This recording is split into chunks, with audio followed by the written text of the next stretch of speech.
I'm meteorologist Peter Chan at the National Weather Service for Alaska statewide weather on this Thursday afternoon, October 9th.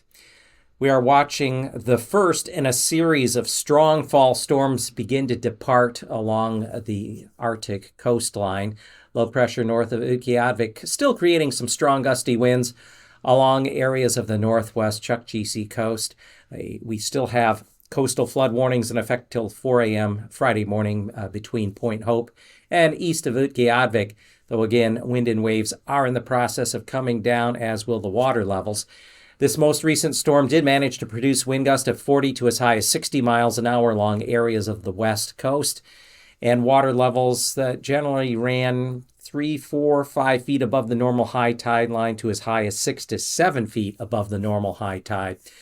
Well, to make matters worse, we have even a stronger storm that's going to push up into the Bering Saturday into Sunday. This is the remnants of Typhoon Halong, which was located just southeast of Japan on Wednesday. And as this system tracks northeastward, it'll cross the central Aleutians between Adak and Atka around noon or shortly thereafter Saturday, and then it will further deepen as it heads up toward St. Matthew Island. It'll become a hurricane force low, and then it will gradually track further northeastward through the Bering Strait into the lower Chukchi Sea by Monday. This system will have high winds, sustained storm with hurricane force gust, especially along the lower Yukon coastline up to maybe Nome and in through areas of St. Lawrence Island.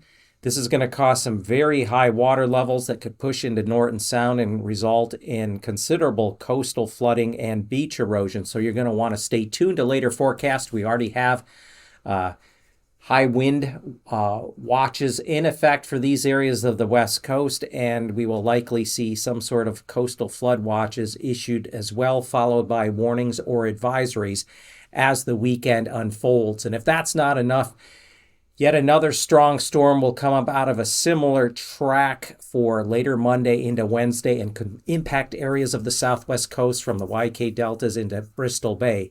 So you're going to want to stay tuned to later forecasts now through the middle of next week. A very active weather pattern coming up. For